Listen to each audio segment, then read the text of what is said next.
नमस्कार मेरे प्यारे विद्यार्थियों। स्वागत है आप सबका हमारे अपने YouTube चैनल जेके एजुकेशन पर। तो आज मैं आपके लिए लेकर आया हूँ राजस्थान सामान्य ज्ञान से संबंधित महत्वपूर्ण प्रश्न जो कि BSTC 2024 और PTT 2024 के लिए बहुत ही महत्वपूर्ण रहने वाले हैं। तो क्लास को पूरा देखिए, ज़्यादा से ज़्यादा आपको शेयर करना है। यदि क्लास पसंद आए तो कमेंट जरूर करें और जितने भी नए चैनल से जुड़े हैं वो चैनल को एक बार सब्सक्राइब जरूर कर ले। तो देखिएगा, एक क्लास को शुरू करते हैं। तो पहला प्रश्न है यहाँ पर कि संत जाम्बू का जन्म कब हुआ। बताइएगा संत जाम्बू का जन्म कब हुआ है। ऑप्शन ए 1551 ईस्वी, ऑप्शन बी 1452 ईस्वी, ऑप्शन सी 1420 ईस्वी, ऑप्शन डी 1425 ईस्वी। तो बताइएगा संत जाम्बू का जन्म कब हुआ था, कमेंट करके जरूर बताएं। तो इसका जो उत्तर होगा ऑप्शन ए यहाँ पर सही रहेगा, 1451 ईस्वी के अंदर। तो संत जाम्बू का जन्म कब हुआ था भाई, 1451 ईस्वी के अंदर हुआ था। पूछ लिया जाए कहाँ पर हुआ है, तो नागौर जिले के पिपासर गांव के अंदर इनका जन्म हुआ था। देखिएगा अगला प्रश्न देखते हैं। दूसरा प्रश्न यहाँ पर है, देखिएगा कि 54 भुजा और 10 सिरों वाली कुल देवी है। बताइएगा 54 भुजा 10 सिरों वाली कुल देवी कौन है। क्या बड़ली माता है, सुगाली माता, आवड़ माता या फिर आसावरी माता। 54 भुजा 10 सिरों वाली कुल देवी आपको बताना है। दूसरे प्रश्न का आंसर क्या होगा भाई, ऑप्शन बी यहाँ पर सही रहेगा, सुगाली माता। सुगाली माता अव्वा यानी कि पाली, अव्वा कहाँ पर भाई, पाली कुशाल सिंह चंपावत की कुल देवी यह मानी जाती है। ध्यान दीजिएगा, कुशाल सिंह चंपावत की कुल देवी मानी जाती है कौन, सुगाली माता। और 54 भुजा और 10 सिर इसके आ जाते हैं। अगला देखेंगे तीसरा प्रश्न कि किस जाति के लोग आई माता के मंदिर को दरगाह कहते हैं। बताएगा किस जाति के लोग आई माता के मंदिर को दरगाह कहते हैं। आई देखिएगा, ऑप्शन ए है Sirvi, option B Damor, option C Sahariya, option D आ जाता है ग्रासिया। तो किस जाति के लोग आई माता की मंदिर को दरगाह कहते हैं। तीसरे प्रश्न का आंसर आपको बताना है। तो ऑप्शन ए यहाँ पर सही रहेगा, सिरवी जाति। सिरवी जाति का संबंध कहाँ से आता है भाई, जोधपुर से आ जाता है। अगला प्रश्न देखेंगे, चौथा प्रश्न देखिएगा कि जीण माता का मंदिर कहाँ पर है। बताना है आपको जीण माता का मंदिर कहाँ पर है। Option A Rewasa Sikar, option B Alwar, option C Jagat Udaipur, option D Phalodi Jodhpur. तो बताइएगा जीण माता का मंदिर कहाँ पर है। तो जीण माता का मंदिर आ जाता है भाई, कमेंट कीजिएगा जल्दी। तो ऑप्शन ए यहाँ पर सही रहेगा, रेवासा सीकर के अंदर। ध्यान दीजिए, रेवासा सीकर के अंदर कौन सी माता का मंदिर है, जीण माता का मंदिर आ जाता है। अगला देखेंगे पांचवा प्रश्न कि राजपूतों की अग्निकुंड से उत्पत्ति का सिद्धांत किसने दिया था। प्रश्न इंपोर्टेंट है कि राजपूतों की अग्निकुंड से उत्पत्ति का सिद्धांत किसने दिया था। क्या अमीर खुसरो ने दिया था, चंद्रशेखर ने दिया था, बर्नी ने दिया था, फिर चंद्रवर्दाई ने दिया था। बताइएगा पांचवें प्रश्न का उत्तर बताना है आपको कि राजपूतों की अग्निकुंड से उत्पत्ति का सिद्धांत किसने दिया था। तो इसका जो आंसर होगा ऑप्शन डी यहाँ पर सही रहेगा, चंद्रवर्दाई। कौन सा रहेगा भाई, ऑप्शन डी यहाँ पर सही रहेगा, चंद्रवर्दाई। ठीक है, राजपूतों की अग्निकुंड से उत्पत्ति का सिद्धांत देने वाले कौन है, वे चंद्रवर्दाई आ जाते हैं। और चंद्रवर्दाई अजमेर के शासक पृथ्वीराज तृतीय का दरबारी विद्वान था। ठीक है, याद रखिएगा, अजमेर के शासक पृथ्वीराज तृतीय का दरबारी विद्वान कौन था, चंद्रवर्दाई। अगला देखेंगे छठा प्रश्न कि पृथ्वीराज तृतीय ने किस वर्ष महोबा के चंदेल शासक को परास्त किया था। बताइएगा, परास्त, यहाँ पर परास्त है भाई, ठीक है, परास्त। तो पृथ्वीराज तृतीय ने किस वर्ष महोबा के चंदेल शासक को परास्त किया था। ऑप्शन ए 1181 ईस्वी, ऑप्शन बी 1182 ईस्वी, ऑप्शन सी 1191 ईस्वी और ऑप्शन डी आ जाता है 1192 ईस्वी। 1191 के अंदर आपका त्राइन की प्रथम युद्ध लड़ा गया था, 1192 के अंदर त्राइन की द्वितीय लड़ाई लड़ी गई थी। ठीक है, याद रखिएगा 1191 के अंदर त्राइन का प्रथम युद्ध हुआ था और त्राइन का द्वितीय युद्ध हुआ था 1192 के अंदर। अब आपको बताना है कि महोबा के चंदेल शासक को परास्त किया था, कब किया था, तो 1182 ईस्वी के अंदर। छठे प्रश्न का आंसर जो होगा ऑप्शन बी यहाँ पर सही रहेगा। अगला देखेंगे सातवां प्रश्न कि कृष्णा कुमारी किस राज्य की राजकुमारी थी। बताना है कृष्णा कुमारी किस राज्य की राजकुमारी थी। क्या मेवाड़ की थी, क्या जयपुर की थी, क्या बीकानेर की थी या फिर मारवाड़ की थी। तो बताइएगा कृष्णा कुमारी किस राज्य की राजकुमारी आ जाती है। तो ऑप्शन कौन सा सही रहेगा, ऑप्शन ए यहाँ पर सही रहेगा, मेवाड़ की राजकुमारी आ जाती है। अगला प्रश्न देखेंगे आठवां प्रश्न, निम्नलिखित में से कौन सा पंचपीरों में शामिल नहीं है। बताइएगा निम्नलिखित में से कौन से लोक देवता हैं जो पंचपीरों में शामिल नहीं है। क्या बाबूजी नहीं है, बताइएगा क्या बाबूजी नहीं है, क्या रामदेव जी नहीं है, तेजा जी नहीं है या फिर गोगा जी नहीं है। तो पंचपीरों में कौन शामिल नहीं है भैया, बताइएगा जल्दी से, पंचपीर के अंदर कौन शामिल नहीं है। तो देखिएगा यहाँ पर बाबूजी आ जाते हैं, रामदेव जी आ जाते हैं, गोगा जी आ जाते हैं, लेकिन यहाँ पर पंचपीर में शामिल कौन से लोक देवता नहीं होंगे, तेजा जी। ठीक है, तेजा जी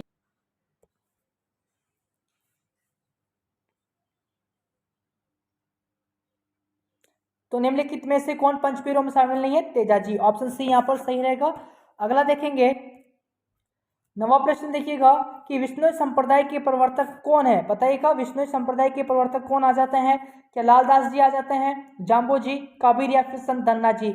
नवे प्रश्न का आंसर आपको देना है, विष्णु संप्रदाय के प्रवर्तक कौन है? नवे प्रश्न का आंसर बताइएगा जल्दी से। तो नवे प्रश्न का जो आंसर होगा ऑप्शन बी यहाँ पर सही रहेगा, जाम्बो जी। जाम्बो जी कौन है भाई? विष्णु संप्रदाय के प्रवर्तक आ जाते हैं। अगला प्रश्न देखेंगे 10वां कि भरतहरि का मेला कहाँ बढ़ता है? बताइएगा भरतहरि का मेला कहाँ पर बढ़ता है? क्या अलवर के अंदर बढ़ता है या फिर सीकर के अंदर बढ़ता है, बूंदी या फिर उदयपुर? बताइएगा 10वें प्रश्न का आंसर, क्या भरतहरि का मेला कहाँ पर बढ़ता है? 10वें प्रश्न का आंसर आपको बताना है। तो इसका जो आंसर होगा ऑप्शन ए यहाँ पर सही रहेगा, अलवर के अंदर। याद रखिएगा भरतहरि का मेला जो बढ़ता है अलवर के अंदर बढ़ता है। अगला देखेंगे 11वां प्रश्न देखिएगा कि बूंदी में कजली तीज का पर्व किस माह में मनाया जाता है? बूंदी में कजली तीज का पर्व किस माह में मनाया जाता है? श्रावण माह के अंदर, फाल्गुन माह के अंदर, चैत्र के अंदर या फिर भाद्रपद के अंदर? 11वें प्रश्न का उत्तर दीजिएगा। तो 11वें प्रश्न का जो उत्तर होगा ऑप्शन ए यहाँ पर सही रहेगा, श्रावण के अंदर कजली तीज मनाई जाती है। कहाँ पर? बूंदी के अंदर। अगला देखेंगे 12वां प्रश्न कि बोरला नामक आभूषण स्त्रियां कहाँ पर धारण करती है? बताइएगा बोरला नामक आभूषण स्त्रियां कहाँ पर धारण करती है? या नाक में, कान में, सिर में या फिर हाथ के अंदर? बोरला नामक आभूषण स्त्रियां कहाँ पर धारण करती है भाई? तो इसका आंसर जो होगा ऑप्शन सी यहाँ पर सही रहेगा, सिर के ऊपर। ठीक है, सिर पर ये धारण करती है। अगला देखेंगे 13वां प्रश्न देखिएगा कि सीकर जिले का कौन सा स्थान गोटा उद्योग के लिए प्रसिद्ध है? बताइएगा सीकर जिले का कौन सा स्थान है जो गोटा उद्योग के लिए प्रसिद्ध आ जाएगा? क्या नेचुआ है या पिपराली है या फिर खंडेला है या फिर खूड है? बताइएगा सीकर जिले का कौन सा गांव है, कौन सा स्थान है जो गोटा उद्योग के लिए प्रसिद्ध आ जाएगा? तो ऑप्शन कौन सा सही रहेगा यहाँ पर? खंडेला। ऑप्शन सी यहाँ पर सही रहेगा। ठीक है, अगला देखेंगे 14वां प्रश्न कि थेवा कला का संबंध किस जिले से है? बताइएगा थेवा कला का संबंध किस जिले से आ जाता है? क्या उदयपुर से है, प्रतापगढ़ से है, झालावाड़ से या फिर चूरू से आ जाता है? थेवा कला का संबंध आपसे पूछा है तो थेवा कला आपने जरूर पढ़ी होगी। थेवा कला का संबंध किस जिले से आ जाता है भाई? प्रतापगढ़ से आ जाता है। ठीक है, ऑप्शन बी यहाँ पर सही रहेगा। अगला देखेंगे 15वां प्रश्न कि पिछवाई चित्रांकन किस चित्र शैली की विशेषता है? बताना है पिछवाई चित्रांकन किस चित्र शैली की विशेषता है? क्या बूंदी की है, किशनगढ़ की है, नाथद्वारा की है, फिर कोटा की आ जाती है? ठीक है, बताइएगा जल्दी से पिछवाई चित्रांकन किस चित्र शैली की विशेषता आ जाती है? तो ऑप्शन सी यहाँ पर सही रहेगा, नाथद्वारा। ठीक है, ऑप्शन सी यहाँ पर सही रहेगा। अगला देखेंगे 16वां प्रश्न कि जमनादास, छोटीलाल, बक्साराम, नंदलाल चित्रकला की किस शैली से संबंध है? जमनादास, छोटीलाल, बक्साराम, नंदलाल चित्रकला की किस शैली से संबंध है? ऑप्शन ए आ जाता है झालावाड़ शैली, ऑप्शन बी अलवर शैली, ऑप्शन सी बीकानेर शैली, ऑप्शन डी आ जाता है मारवाड़ शैली। तो 16वें प्रश्न का आंसर आपको बताना है भाई। 16वें प्रश्न का आंसर क्या होगा? तो जमनादास, छोटीलाल, बक्साराम व नंदलाल चित्रकला की किस शैली से संबंधित है? अलवर शैली से संबंधित आ जाएंगे। ऑप्शन बी यहाँ पर सही रहेगा। अगला देखेंगे 17वां प्रश्न। 17वां प्रश्न देखिएगा कि पक्षियों को महत्व देने वाले चित्र शैली है। बताइएगा पक्षियों को महत्व देने वाली कौन सी चित्र शैली आ जाएगी? क्या बूंदी शैली है, चावड़ शैली है, जयपुर शैली है या फिर देवगढ़ शैली आ जाएगी? बताइएगा पक्षियों को महत्व देने वाली शैली कौन सी है? तो ऑप्शन ए यहाँ पर सही रहेगा, बूंदी शैली। कौन सा होगा भाई? बूंदी शैली यहाँ पर सही होगा। अगला देखेंगे 18वां प्रश्न देखेंगे भाई। 18वां प्रश्न है कि फट से संबंधित श्रीलाल जोशी किस जिले के निवासी है? फट से संबंधित श्रीलाल जोशी किस जिले के निवासी आ जाते हैं? Option A Bhilwara, option B Sikar, option C Jaipur, option D Pali. तो फट से संबंधित श्रीलाल जोशी किस जिले के निवासी आ जाते हैं? तो ऑप्शन ए यहाँ पर सही रहेगा, भीलवाड़ा। ठीक है, अगला देखेंगे 19वां प्रश्न कि किस दुर्ग के लिए कहा गया है कि यह दुर्ग बख्तर बंद है? प्रश्न इंपॉर्टेंट है कि किस दुर्ग के लिए कहा गया है कि यह दुर्ग बख्तर बंद है? तो option A Nahargarh, option A आ जाता है भाई नाहरगढ़, ऑप्शन बी है चित्तौड़गढ़, ऑप्शन सी है तारागढ़, ऑप्शन डी है रणथंभौर। बताइएगा किस दुर्ग के लिए कहा गया है कि यह दुर्ग बख्तर बंद है? तो ऑप्शन डी यहाँ पर सही रहेगा, रणथंभौर। ठीक है, रणथंभौर यहाँ पर सही आंसर रहेगा।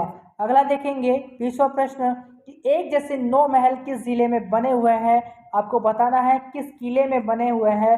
एक जैसे 9 महल किस किले में बने हुए हैं? या कुंभलगढ़, तारागढ़, नाहरगढ़ या फिर सुदर्शनगढ़? बताइएगा 20वें प्रश्न का आंसर क्या होगा कि एक जैसे 9 महल किसी किले में बने हुए हैं, तो ऑप्शन सी यहाँ पर सही रहेगा, नाहरगढ़।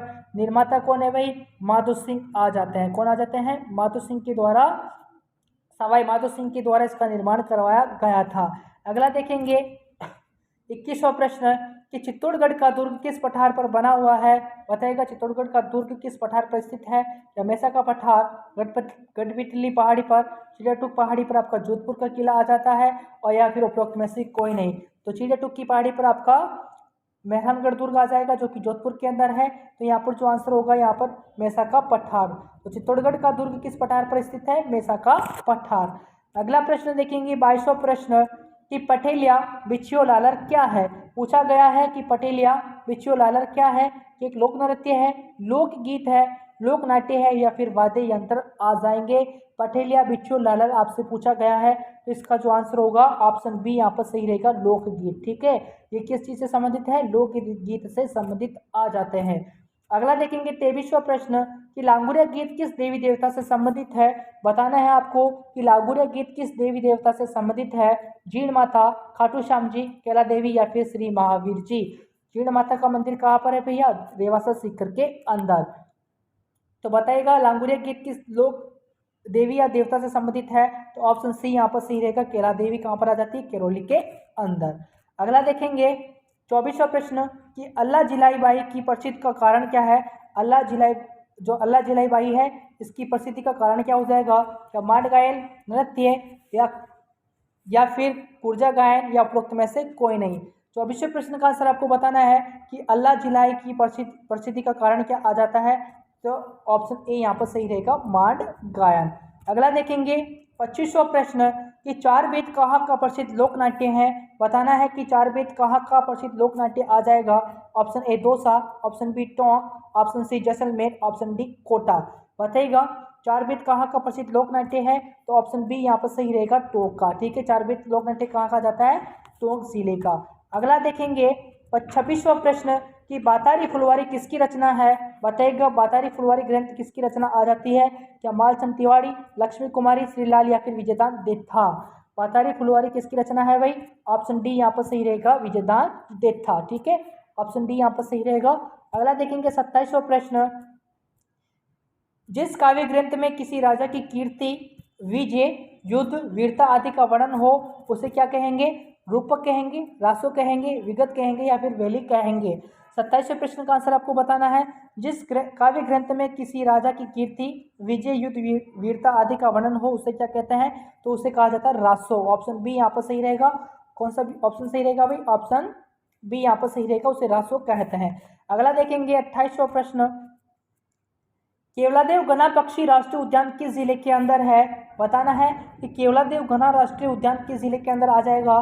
भरतपुर के अंदर, धौलपुर के अंदर, बूंदी के अंदर, या फिर सवाई माधोपुर के अंदर। तो 28वें प्रश्न का जो आंसर होगा ऑप्शन ए यहाँ पर सही रहेगा, केवलादेव घना पक्षी राष्ट्रीय उद्यान कहाँ पर है? भरतपुर के अंदर आ जाएगा। ठीक है, अगला देखेंगे 29वां प्रश्न कि किस गढ़ के लिए कर्नल जेम्स टोड ने कहा था यदि उन्हें राजस्थान में एक जागीर पेशकश की जाए तो वह इस गढ़ को चुनेंगे। प्रश्न इंपॉर्टेंट है, किस गढ़ के लिए कर्नल जेम्स टोड ने कहा था यदि उन्हें राजस्थान में एक जागीर की पेशकश की जाए तो वह इस गढ़ को चुनेंगे। Option A Chittorgarh, option B Nahargarh, option C Besargarh, option D Taragarh. 29वें प्रश्न का आंसर आपको बताना है। तो 29वें प्रश्न का जो आंसर होगा ऑप्शन सी यहाँ पर सही रहेगा, बेसरगढ़ का किला आ जाता है। अगला प्रश्न देखेंगे 30वां प्रश्न कि निम्न में से कौन से किले को जमीन का जेवर कहा जाता है? प्रश्न ये भी इंपॉर्टेंट है, निम्न में से किस किले को जमीन का जेवर कहा जाता है? ऑप्शन ए जूनागढ़ का किला, ऑप्शन बी चित्तौड़गढ़ का किला, ऑप्शन सी मेहरानगढ़ का किला, ऑप्शन डी सिवाड़ा का किला। तो बताइएगा जमीन का जेवर किस दुर्ग को कहा जाता है? तो ऑप्शन ए यहाँ पर सही रहेगा, जूनागढ़ का किला। कौन सा सही रहेगा भाई? ऑप्शन ए यहाँ पर सही रहेगा, जूनागढ़ का किला को क्या कहा जाता है?